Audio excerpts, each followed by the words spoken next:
राजांनी सगळं काय दिलं सगळ्यांना. राज्याभिषेक झाला आणि राजांनी सगळं काय दिलं. जो समोर येईल त्याला दिलं, जो समोर येईल त्याला दिलं. हो ऐका नीट किस्सा. जो समोर येईल त्याला राजांनी सगळं काय दिलं. माझा राजा सिंहासनावरती बसलेला होता. सगळं काय झालं आणि सगळ्यात शेवटी माझ्या राजाचं लक्ष मदारीकडे गेलं. मदारी मेहतर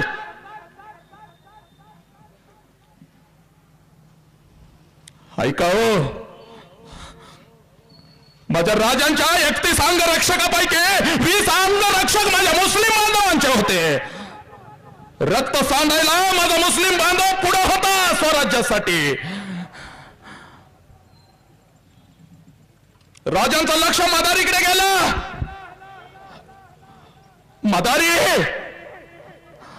मदारीचा ऊर भरून आलेला होता. माझा राजा सिंहासनावरती बसला. विश्वातले मग इंग्रज असो, पोर्तुगीज असो, डच असो, फ्रान्स असो, सगळेजण राज्याभिषेकाला हजर होते आणि माझ्या राजाला मुजरा करत होते. माझा मदारी खूप आनंदी होता, ऊर भरून आलेला होता. त्यावेळेला माझा राजा मदारीला जवळ घेतो, मदारीच्या डोक्यावरून हात फिरवतो आणि माझा राजा मदारीला म्हणतो, मदारी मी सगळ्यांना काही ना काहीतरी दिलं. बोल तुला काय हवं, बोल तुला काय हवं, मी तुला काय देऊ. त्यावेळेला माझा मदारी हंबरडा फोडतो. त्यावेळेला माझा मदारी हंबरडा फोडतो. राजा काही नको आम्हाला, राजा काही नको आम्हाला, राजा. त्यावेळेला माझा राजा म्हणतो, बोल मदारी बोल, बोल मी तुला काय देऊ. कारण तू जर माझ्या बरोबर नसतास तर हा राजा स्वराज्य घडवू शकला नसता. अरे औरंगजेबाच्या कैदेमध्ये आग्र्यात आम्ही असताना मदारी तू नसतास तर तुझ्या राजाचा इतिहास तिथंच संपला असता. तुझ्या राजाचा इतिहास तिथंच संपला असता. बोल मदारी मी तुला काय देऊ. त्यावेळेला मायबाप माझा मदारी पुन्हा एकदा हंबरडा फोडतो. माझा मदारी पुन्हा एकदा हंबरडा फोडतो आणि माझ्या राजाला म्हणतो, राजा काय तुम्ही दिलं नाही आम्हाला, काय तुम्ही आम्हाला दिलं नाही. राजा सगळं काय तुम्ही आम्हाला दिलं. मुस्लिम समाजातला, भंगी समाजातला मी पोरगा. राजा ज्या वेळेला ही अस्पृश्यता, उच्च नीच मी म्हणून राक्षसासारखी पिसाळलेली होती, त्या काळात राजा लोक आम्हाला गावाच्या वेशीमध्ये येऊ देत नव्हते. त्यावेळेला राजा तुम्ही आम्हाला राजमहालात घेतलं. अजून काय हवं आम्हाला राजा, अजून काय हवं आम्हाला. ज्या वेळेला राजा आमची सावली लोक अंगावरती पडून घेत नव्हती, त्या काळामध्ये राजा आपण आम्हाला सावली सारखं जवळ ठेवलं. राजा अस्पृश्यता, उच्च नीच, जाती धर्माचा राक्षस राजा आपण मातीमध्ये गाडून माणसासारखं आपण आम्हाला जगायला शिकवलं. काय हवं अजून आम्हाला, काय हवं अजून आम्हाला. त्यावेळेला माझ्या राजाने हंबरडा फोडला. मदारी अरे मला आज कळालं तुझा राजा या सिंहासनावरती का बसला. अरे तुझा राजा या सिंहासनावरती एवढ्यासाठी बसला कारण स्वराज्यामध्ये तुझ्यासारखा मावळा आहे म्हणून तुझा राजा या सिंहासनावरती बसला. बघा हा इतिहास आहे, कुठल्या दंतकथा मी सांगत नाही आणि सांगणार नाही. माझ्याकडे बंगला नाही. मगाशी शरदजींना मी म्हणालो माझ्याकडे अजून एकही LIC नाही.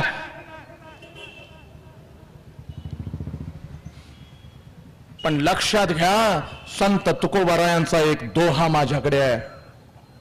अमा घरी धन शब्दांचीच रत्ने शब्दांचीच शस्त्रे यज्ञ करू शब्दाची आमुच्या जीवाचे जीवन शब्द वाटू धन जनलोका शब्द वाटू धन जनलोका या विचारांनी मी श्रीमंत आहे आणि लक्षात घ्या हा राजा समजणं अतिशय गरजेचं आहे मायबाप जास्त वेळ मी तुमचा घेणार नाही खरंच घेणार नाही योग्य वेळेमध्ये मी थांबणार फक्त मला 10 मिनिटं द्या 5 मिनिटं तुमच्या आयुष्याची द्या बस 5 मिनिटांमध्ये मी थांबतो 5 मिनिटांमध्ये मी थांबतो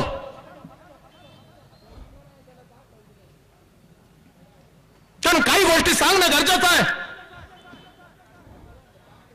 गोपाला गोपाला देवकी नंदन गोपाला गोपाला गोपाला देवकी नंदन गोपाला असा टाहो फोडून जनजागृती समाज प्रबोधन करणारे माझे संत गाडगे बाबा माझे संत गाडगे बाबा कोणासाठी झटले हातामध्ये झाडू घेऊन गाव स्वच्छ करत होते स्वच्छतेचा मंत्र देत माणसांची अंतर्मने झाडली लक्षात घ्या त्यावेळेला माझा तुकोबारायांचा दोहा तुकोबारायांचा विचार गाडगे बाबा प्रत्येकाच्या अंतरंगामध्ये घुसवत होते आणि काय मातानो माझ्या तरुणानो आज मी माझ्या राजाचा माझ्या या महात्म्याचा एक विचार तुमच्या काळजामध्ये पेरून जाणार आहे लक्षात घ्या काय म्हणाला माझा राजा तुकोबा राजा माझा जत्रा में फितरा बिठाया तीरथ बनाया पाने जत्रा में फितरा बिठाया तीरथ बनाया पाने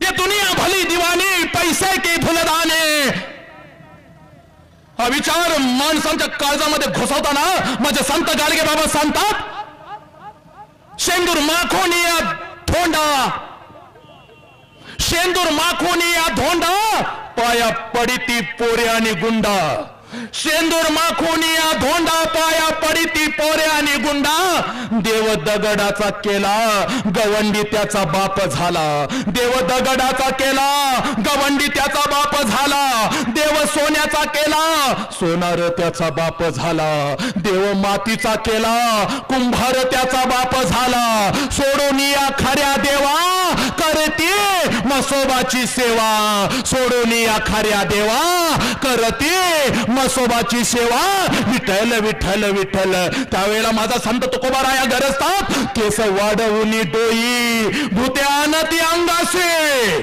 केस वाढवून डोई भूत्यान ती अंगासी मिळवून नर नारी शगुन सांगती नाना परी तुका म्हणे ऐसा मैद्य तयापासी नाही गोविंद तयापासी नाही गोविंद खरा माणूस कुठाय लक्षात घ्या खरा देव कुठाय लक्षात घ्या मी तुम्हाला सांगतो पुढचा दोहा काय आहे भुके पोटी नाही अन्न मेल्यावरी पिंडदान मायबाप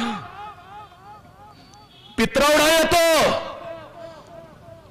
ओ ऐका मी काय सांगतोय मी कुठल्या परंपरेच्या विरोधामध्ये नाही मी कुठल्या धर्माच्या विरोधात नाही मी कुठल्या जातीच्या विरोधात नाही फक्त एक आग माझ्या मनामध्ये आहे तेवढी आग मला तुम्हाला सांगू दे ज्या वेळेला हे वचन माझ्या काळजामध्ये येतं त्यावेळेला अंतरंगापासून आग पेटते कोणतं वचन भुके पोटी नाही अन्न मेल्यावरी पिंडदान मायबाप म्हातारी निघून जाते आणि म्हातारी निघून गेल्यानंतर आम्ही टाहो फोडतो आणि मग 12 दिवस घरामध्ये बसतो 12 दिवस कुठेच जात नाही तिसऱ्या दिवशी केस काढतो दाढी काढतो आणि मग माझे गाडगे बाबा म्हणतात अरे तीर्थवासी गेले म्हणून दाढी मिशी बोडून आले तीर्थवासी गेले म्हणून दाढी मिशी बोडून आले पाप अंतरातले नाही गेले दाढी मिशीने काय केले पाप अंतरातले नाही गेले दाढी मिशीने काय केले अरे अंतरंगातलं पाप जर तुमचं जात नसेल तर त्या दाढीने आणि केसाने आणि मिशाने काय केले अरे 11 दिवस तोंड बारीक करून घरामध्ये बसलेला असता त्यावेळेला कोणतरी येतं आणि म्हणतं तुझ्या म्हातारीला भजी खूप आवडत होतं अरे तुझी म्हातारी कधी कधी मला भजी आणायला सांगत होती, मग हे हंबरडा फोडून रडतं, कोण तर हळूच येतं, तुझ्या म्हातारीनं मला कधीतरी चिरमुरा आणायला सांगितलं होतं. आणि मग लक्षात घ्या, तिसरा दिवस असतो, नदीच्या काठाला आम्ही जातो, नदीच्या काठाला गायच्या शेणाने सगळं सारवतो, मग अत्तर मारतो. घरामध्ये बसायला म्हातारीला जुनं पटकार सुद्धा नव्हतं, पण तिथं मात्र गायच्या शेणाने सारवलं जातं. अहो, म्हातारीनं भजा बघून 2-2 वर्ष झालेली होती, पण तिथं मात्र भजाचा ढीग लागलेला असतो, चिरमुऱ्यांचा ढीग लागलेला असतो, अहो रास लागलेले असते. आणि प्रत्येक जण पाया पडत असतो आणि कावळ्यांना बोलवत असतो. मायबाप, आमची संस्कृती आहे, आमचा धर्म आहे, कावळ्याला खायला घातलं पाहिजे. कावळ्याच्या रूपानं नक्की येत असेल, मी त्याच्या विरोधात नाही, पण लक्षात घ्या, जर कावळ्याच्या रूपानं म्हातारी आलीच तर ती तुझ्या घरावरचं कधीच खाणार नाही, शेजाऱ्याच्या घरावरचं खाऊन निघून जाईल, पण अवलादी तुझ्या घरावरचं खाणार नाही. अरे जिवंतपणी ज्या म्हातारीच्या मुखामध्ये घातलं नाहीस, अरे अशा मसोबाचं अन्न ती कावळाहून सुद्धा खाणार नाही. लक्षात घे, कावळाहून सुद्धा खाणार नाही. आणि उगाच तू नाटक करू नको. अरे आईचं श्राद्ध घालायचं असेल, बापाचं श्राद्ध घालायचं असेल तर रोज घाल. मेल्यानंतर येईल का नाही मला माहित नाही, पण चितेपणी घातलेलं मात्र तिच्या बरोबर जाणार आहे, तिच्या बरोबर जाणार आहे. जाग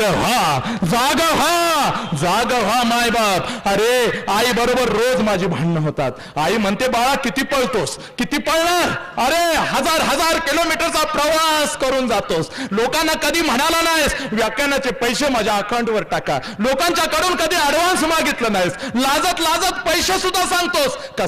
कसा रे तू, असा कसा जन्माला आलास. आईची माझी रोज भांडणं होतात. 8-8 दिवस मी आई बरोबर बोलत नाही, पण लक्षात घ्या, ते विचारांची भांडणं आहेत, पण आई शिवाय जगू पण शकत नाही, एवढं प्रेम तिच्यावरती करतो. भांडणं वडिलांच्या बरोबर झाली पाहिजेत, भांडणं आई बरोबर झाली पाहिजेत. लक्षात घ्या, विचारांची भांडणं झाली पाहिजेत. आणि म्हणून इथं माझा सावता माळी काय सांगतो बघा, देव कुठं भेटतो, देवाची व्याख्या मग संत तुकोबारायांनी काय केली.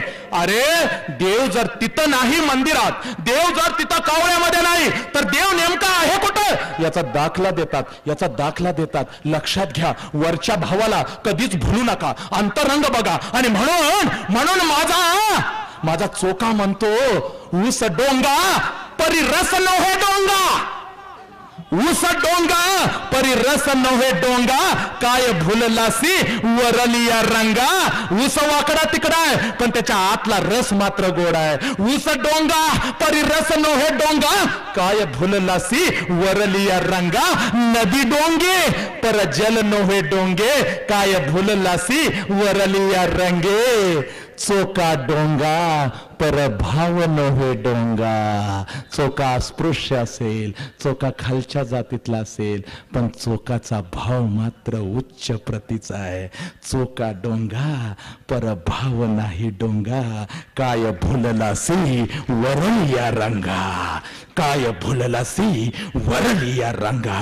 अरे खऱ्या देवाच्या शोधात निघा आणि मग याचा दाखला देतो माझा सावता माळी, मग याचा दाखला देतो माझा सावता माळी. बघा काय दाखला देतो.